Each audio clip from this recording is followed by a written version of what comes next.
예, 수업 시작하겠습니다. 이제 1장에서 진인에 대한 이야기, 2장은 생사의 경계를 벗어나서 의식을 확장시켜야 된다. 진인의 유형, 진인이 어떤 사람이 진인인지를 갖다 이야기했다면 2장에서는 사람이 가장 얽매이고 있는 생과 사, 삶과 죽음이라는 경계에서 벗어나서 자연 그대로의 리듬을 타야 된다. 그런 이야기를 했습니다. 그리고 3장에 들어와서 그러면 도가 뭐냐? 이 장자 4편에서 이 대종사 3편인 이 도장은 굉장히 중요합니다. 그래서 앞으로 이제 요 곧바로 제가 4장도 이어지는데 이런 것들이. 그러니까 도라는 것은 그리고 유화 철학도 유명한 논어에서 조문도 석사, 아침에 도를 들으면 저녁에 죽어도 좋다. 이렇게 해야겠죠. 그러니까 공자님 입장에서는 도라는 건 우주 진리겠죠, 원리. 그걸 알면은 나는 생사의 경계를 벗어날 수 있다는 그 말씀이겠죠. 그때면서 나는 저녁에 죽어 좋다는 것은 뭐 이렇게 낮에 살다 저녁에 잠자리에 들어가듯이 자연스럽게 죽음의 경계를 넘어갈 수 있다, 이런 말씀이 아닌가 싶고, 그 오도는 이리관지라, 그것도 역시 논하죠. 나의 도는 이리관지라, 하나로서 꿰뚫어져 있다. 그 하나가 도대체 뭐냐? 그랬을 때 정자가 그 하나는 충과 서다, 이렇게 아주 멋진 표현을 했던 게 있는데, 충은 자기 내면으로 몰입이 되는 거죠. 오돈이 같다. 충은 자기 내면으로 몰입이 되는 거. 충과 서인데, 그러니까 이 공장은 오도는 일관이에요. 이 도를 통해서 자기 내면에 몰입해 들어가면은 충을 통해 몰입해 들어가면 그 몰입의 깊이만큼 세상을 보는 시야가 넓어지는 거죠. 그러니까 프레임이 달라지는 거죠. 그래서 그 충의 경지가 내면에 대학에서 명명덕인데, 명명덕까지 들어가서 확 넓어지면 세상을 바라보는 시야가 완전히 달라지는 거죠. 그러니까 그 달라지는 세상에서 시야를 보니까 삼라만상은 나와 똑같은 모습이라는 거, 선은. 용살서 같은 서 같은 마음이라니까, 마음을 동체라는 거죠. 이런 경지에서 유화 철학은 도를 이해하는 거죠. 그럼 여기도 역시 나라는 개체하고 삼라만상은 전부 다 하나로 통할 수 있는 게 경지가 도라 봤던 거죠. 유화 철학에서도 오도는 일관지라, 또 조문도 석사라 이런 거죠. 그런데 노자 1장에 도를 도라고 말할 수 있으면 항상된 도는 아니다. 이름이라고 부를 수 있으면 항상된 이름이 아니다. 이렇게 나오는데, 노자 철학에도 거대한 원리인 도가 있는데, 이 도라는 것은 형상계가 없으면은 알 수가 없죠. 도는 형상계를 통해서 알 수 있는 거죠. 그 형상계 대표는 이름이죠. 형상에는 끊임없이 변해가잖아요. 계속 변해가잖아요. 근데 이건 일정한 틀을 가둬서 이해할 수 없던 거고. 그리고 그 다음 구절은 뭐냐면, 요걸 갖다가 무로 띄우느냐, 안 그러면 무명으로 띄우느냐는 학자들마다 차이가 굉장히 있어요. 무로 띄우면, 무라는 것은 천지의 시작을 이름한 것이고, 유는 만물의 어머니를 이름한 것이고, 이렇게 하고, 이렇게 또 붙여있으면, 무명이라는 것은, 이름 없다는 것은 천지의 시작이 되고, 이름 있다는 것은 만물이 뭐가 되는지, 이렇게 해석을 하는데, 해석자는 두 갈래 있어요, 전부 다. 그런데 무라고 하는 게 더 좋지 않을까, 저는 그렇게 생각하는 거죠. 왜? 이 무유는, 차양자는 동출이 이명이야. 도가 작동을 딱 해가지고 형태가 나오기, 그 순간에 뭐냐면 이렇게 도가 이 두 가지가 늘 그림을 많이 그렸지만도 그 순간에 모든 형상계는 이렇게 두 가지가 얽혀 있다는 거예요, 두 개가. 이게 무유로. 그러니까 동출이 이명이야. 도라는 하나에서 나왔는데 함께 나오는데 이름만 달라, 무유가. 그러니까 이 무유란 것은 늘 말씀드렸다시피 모든 존재자는 유는 물을 없으면 드러낼 수 없죠. 공간이 없으면 유를 드러낼 수 없고, 또 무라는 것은 이 유라는 게 없으면 자기 존재를 드러낼 가치가 없죠. 그럼 무유는 한 가치 있는 거죠. 현상계에서는. 가치 있는 이것이 너무나 오묘하고 극하고 아주 현묘하고 현묘해서 묘한 문이 바로 여서 이 무유의 경지가 어울리는 데서 삼라만상에 나오는 문이 되겠다. 이렇게 이제 노자는 이야기하는데, 오늘 장자는 그걸 갖고 와서 뭐냐면 대조, 도는 강조법이죠. 유정과 유신이 있어. 유정은 실정이라 그래, 실정. 그리고 어떤 물상을 보고 감정을 내는 걸 말하는 거. 아, 이건 책상이구나. 지금 이 핸드폰 가지고 영상을 찍고 있는데, 이건 핸드폰과 영상을 찍고 있구나. 어떤 실제 형상을 보면서 내 감정이 일어나는 거지, 바로. 그 실상이 실상.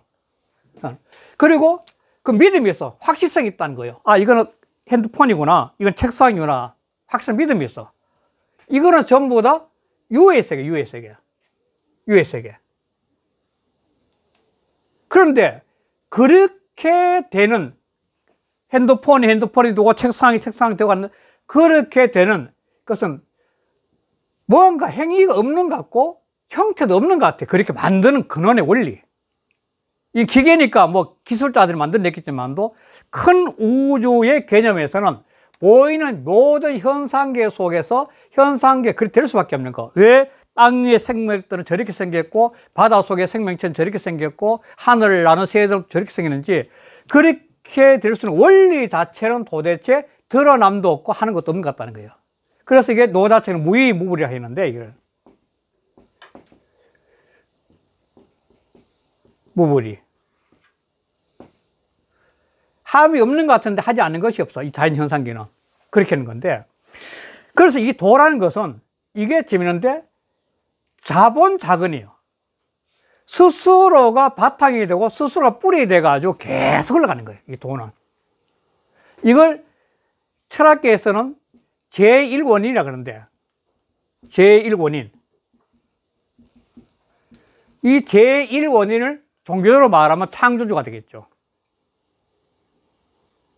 이 우주만사, 삼라만상은 어떤 제1원인이 있기 때문에 그걸 근간으로 해가지고 오늘날까지 흘러올 수밖에 없다는 거죠. 그게 제1원인이에요.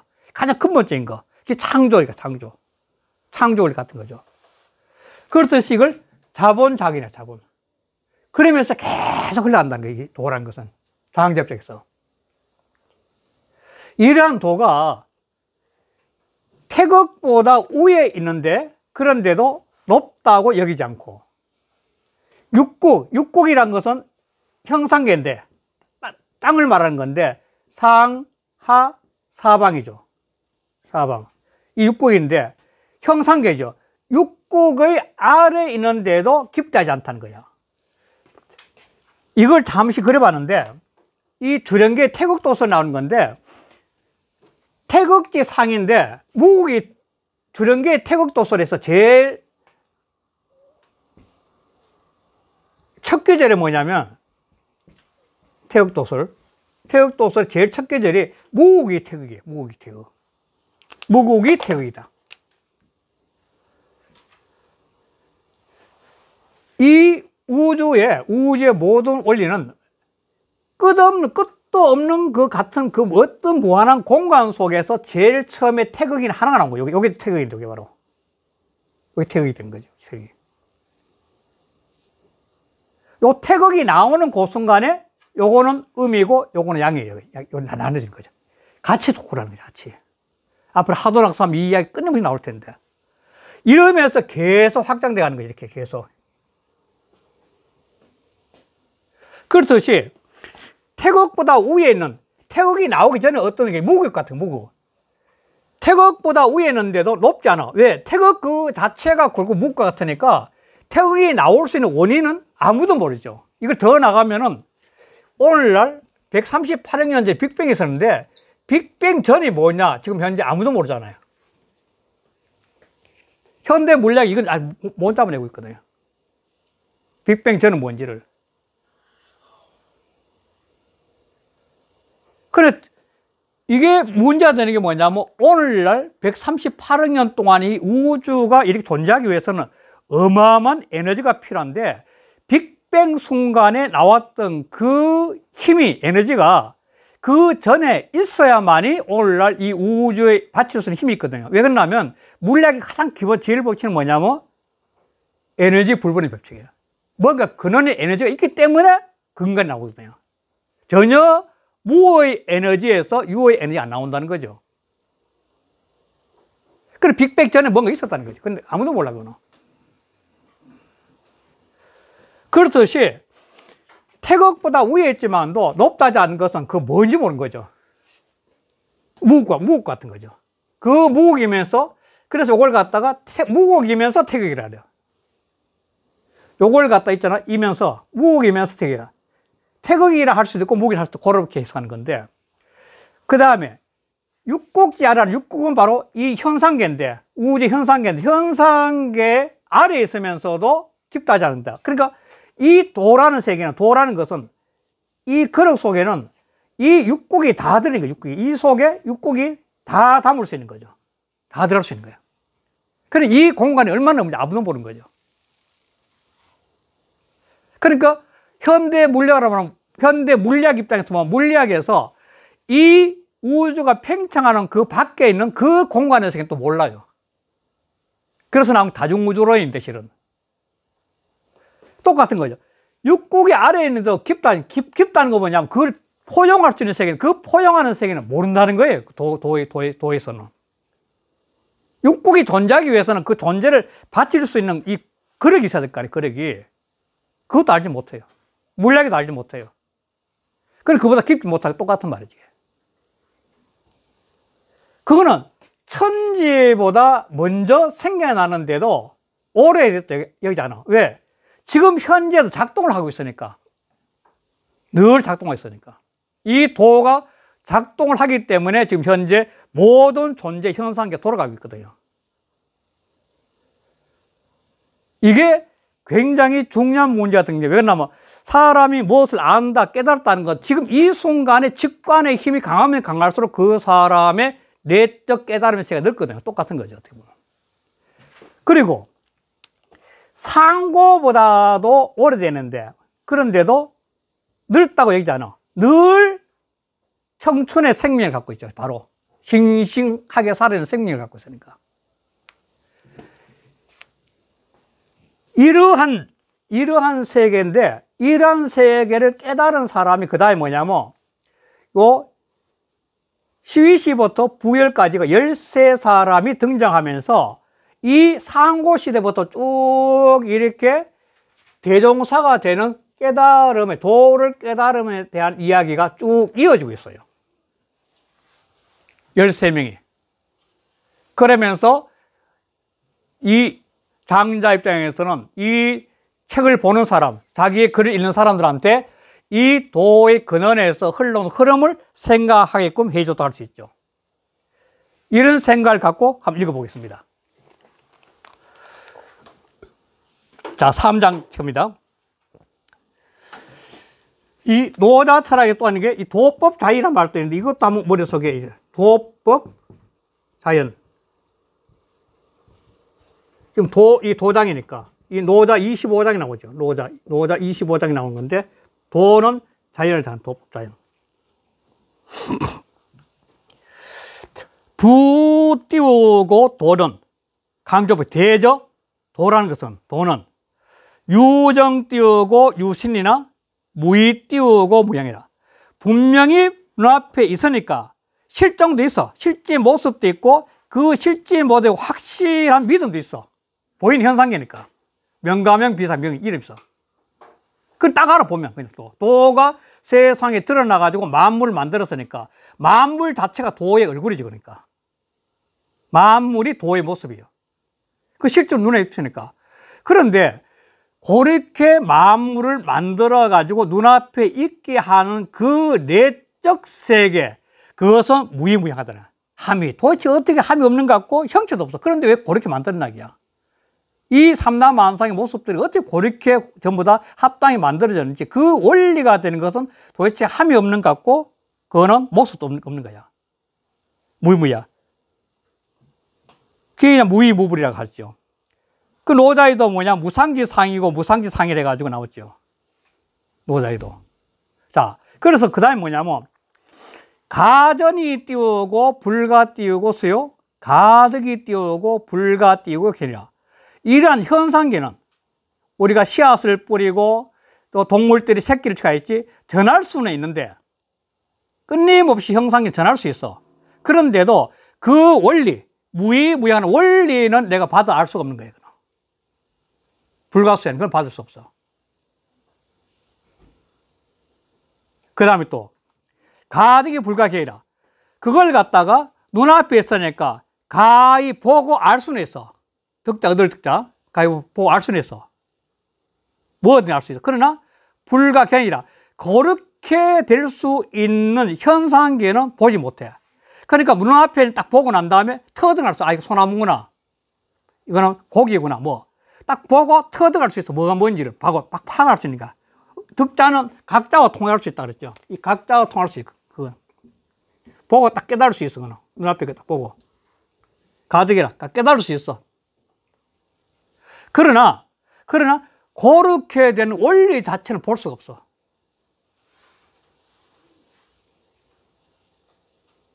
근본적으로 그건 안 된다는 거야. 그래서 그 다음 설명이 뭐냐면, 이러한 도의 세계는 자본 띄우고 작은하여 미유 띄우고 천지에 자고 띄우고 이 띄우고 고전이라. 자본 작은이야. 스스로가 늘 바탕이 되고 스스로가 늘 뿌리가 되어서 변해가고 있는 거지, 현상은. 계속. 그 제일 원리라 뜻이. 스스로가 바탕이 되고 스스로 뿌리 되어서 계속 변하고 있는 거지. 그래서 미유 천지라. 천지가 있기 전에 있어서, 천지보다 있기 전에 있었다는 거예요. 아직 천지가 있기 전에 있었는데, 그런데도 지금까지 자고 옛날부터 그것으로서 본래, 곧자는 본래 곧자, 본래 늘 존재하죠. 천지가 있기 전에 옛날부터 본래 존재하고 있었다는 거예요. 그러니까 언제 존재는 모르는 거예요. 빅뱅 전에 언제 순간부터 이 도라는 원리는 있었기 때문에 우주가 나온 거 똑같은 거죠. 빅뱅 전에 에너지가 있었기 때문에 그 에너지를 통해서 빅뱅이 되듯이 도라는 것도 뭔가 만물이 나오기 전에 뭔가 존재하고 있었기 때문에 그게 작동이 나오지 않는 거야. 그럼 완전 형이상학적인 세계인데요. 뭐 있어요, 이거?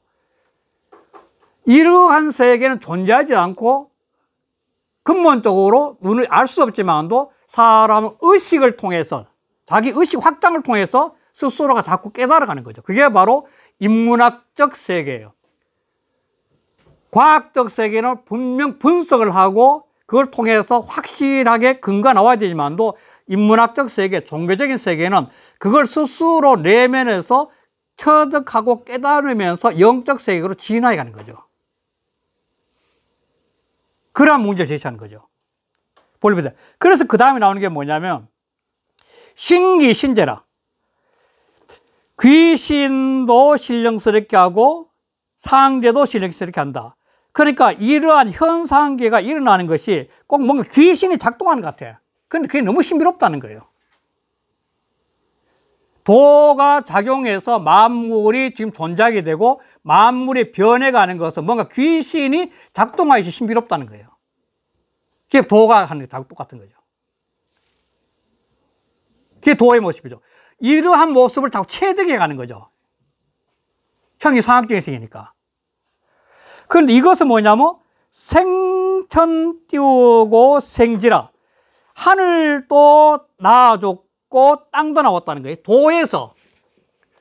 이 도에서 무유가 나오듯이 바로 천지도 이 도에서 나오죠. 다시 빅뱅의 순간에서 이 우주가 천지가 나눠졌듯이 이건 유지, 유가 나오고 무가 있듯이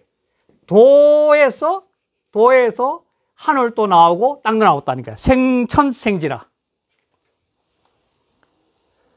그래서 재 띄우고 태극지 띄우고 상이 띄우고 불이 띄우고 고하고 재 띄우고 육국지 띄우고 하이 띄우고 불이 띄우고 심이라. 태극의 위에, 태극보다 먼저죠. 태극의 저 위에 있는데도 높지 높지 않고, 높다고 여기지 않고, 육국이 이제 모든 현상계죠. 땅 공간이니까. 그 공간 육국지 아래에 있는데도 그걸 깊다고 하잖아. 다시 말해서 태극보다 더 높은 곳에 존재하고 있지만도 그 존재하는 그 자체를 알 수가 없는 거죠. 높다 얘기하는 것은.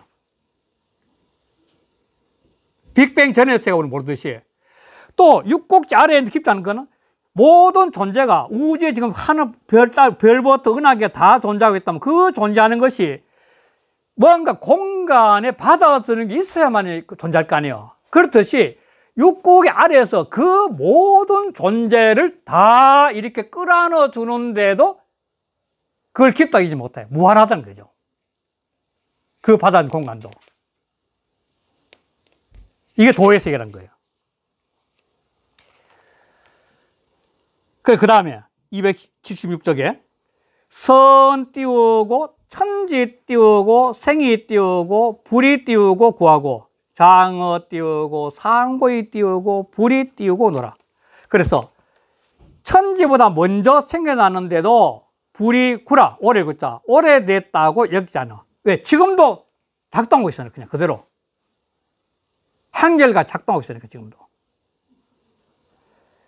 그 다음에 상고보다 이때 어떤 비교보다죠. 비교급으로 상고보다 오래되는데도 나이가 많은데도 그런데도 불이 놀아 늙었다고 하잖아. 왜? 지금도 아주 싱싱하게 모든 생명을 만들었지. 마치 좀 표현이 이상하지만도 젊은 처녀가 아기를 생산하듯이 끝내없이 마음으로 생산하고 있으니까 늙었다 할 수 없죠.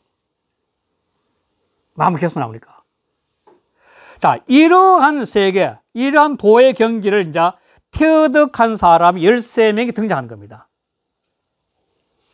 그 13명을 한번 볼게요.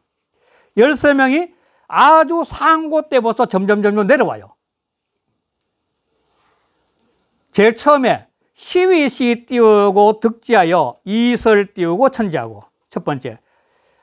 이 시자는 돼지 시자인데 황제 이름 시자, 뭐 돼지 희자인데 그러니까 가죽 희자거든. 이 희자는. 그러니까 이거만 돼지 가죽을 갖다가 입고 살 때가 아닌가 싶어요. 상고시대. 제일 처음에 그 떠돌이 문화에서 정착 문화를 들어서 짐승 가죽을 덮으시고 살 때는 가장 오래 옛날인 것 같아요. 그러니까 시위시가 득지, 이 도를 터득해서, 득지가 도겠죠. 이 도를 터득해서는 이설 천지라. 천지를 제일 처음에 관장하기 시작한 거야. 관리했다는 거야. 하늘과 땅의 이치를 좀 알게 된 거죠. 그러니까 떠돌이 문화에서 정착 문화를 들어오니까 봄, 여름, 가을, 겨울, 딸 되고 하늘의 별자리 보면서 어떻게 흘러가는 게 제일 처음에 천지의 흐르는 원리를 알 수 있다는 게 뭐냐면 설자, 이끌 설자거든. 이끌 설자니까. 그러니까 바로 천지가 흘러가는 흐름을 갖다가 파악해서 자기 삶의 리듬을 잡아가는 게 설천지겠죠. 처음으로 정착 문화가 들어간 거죠. 삼수 정치, 겨울 때면은 활동 못하니까 가을에 열심히 추수해서 겨울 대비하고 이런 것들이 전부 다. 그게 이끌 설자예요. 그럼 두 번째, 복희시 띄우고 득자여 이섭 띄우고 기무라. 복희시는 앞으로 하도낙서를 할 텐데 그 하도낙서의 하도를 만든 분이에요. 바로 이분도 옛날에 그 하도를 만든 분인데 이분은 뭐냐면 그 도를 터지가 해서 기모, 기의 근원이죠. 어머니까. 기의 어머니를 습자는 입자고 통한다. 습자는. 입자고 통하는데 입자고.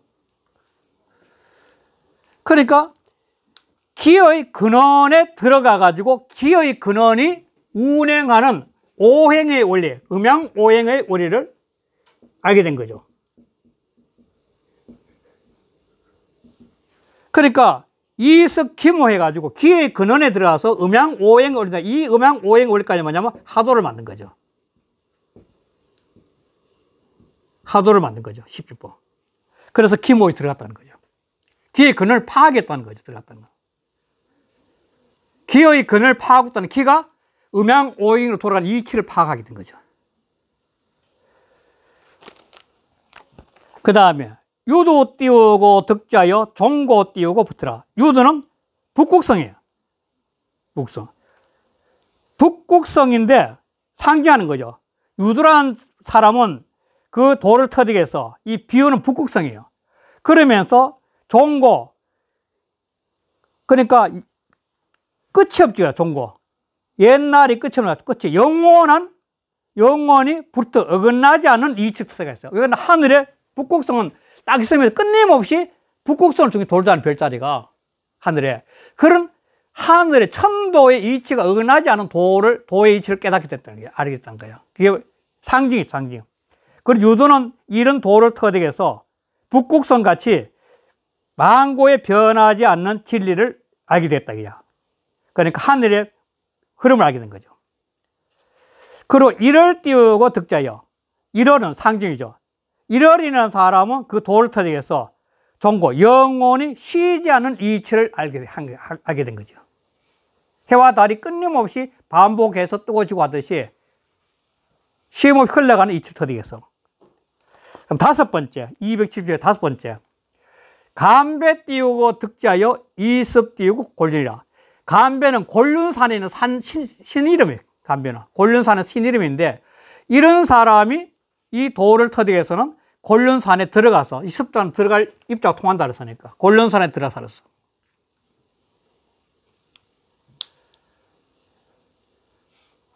풍이 띄우고 득자여 이유 띄우고 대천하고. 대천은 황한데, 풍이는 이 도를 터득해서 황하에서 노들여서, 황하의 신이에요. 그러니까 이 사람은 황하의 신이죠. 황의 신임이죠. 견호 띄우고 득자여 이처 띄우고 태산하고. 견호는 이 도를 터득해서 태산에서 살았고, 살처자 태산의 신이 된 거죠. 그 다음 또 이제 내려왔어요. 황제 띄워. 황제 띄우고 득자여 이등 띄우고 운천이라. 황제는 이 도를 터득해서 구름 낀 하늘에 올라가서, 이거는 전설이 있는데, 황제가 수사이라는 살에서 구리를 얻어가지고 이 솥을 만들었어요. 솥을 만들었더니 용이 솥인데 내려왔기 때문에 황제가 그 솥을 타고 하늘 올라갔다는 그 전설이 나오는 건데, 이 전설 같은 이야기니까. 아무튼 그래서 황제는 바로 도를 터득해서 바로 이 용을 타고 구름 낀 하늘 올라갔다, 이 말이죠. 그럼 전욱은 득제에서 전욱 띄우고 득자여 이처 띄우고 형국이라. 전우는 이 도를 얻어서, 전우는 이 위에는 황제의 손자예요. 황제의 손자. 황제의 손자인데, 이 도를 터져가지고 북극의 신이 된 거예요. 북극의 신. 이게 북이고, 이게 남이고, 이게 동이고, 선대, 이게 중이고. 그러니까 이 북극의 돈을 돼서 형궁에 살았다는, 형궁은 뭐냐면 이 현인데, 형궁인데, 거물현자인데, 거물현자, 북은 뭐냐, 흑색을 상징해요. 흑색을 상징하는데, 거물 흑자니고, 죄송합니다. 흑색을 사는데, 이 거물현자 통하는 거기. 그러니까 이 현은 북구를 상징해요. 남은 추작이죠. 남추작. 그 다음에 동은 청이죠. 청룡. 선은 백이죠. 흰백자. 중은 황이죠. 황. 그 황제란 말이 있은 거예요. 황. 이렇듯이 돌에서 북극의 형궁에 머물렀어. 형궁에. 그게 제왕이 된 거죠. 북쪽에.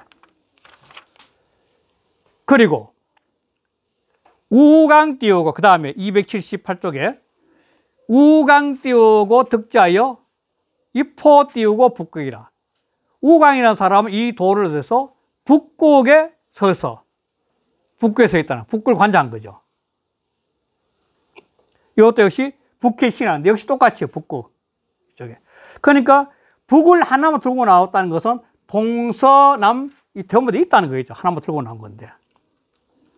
그럼 11번째 서왕모죠.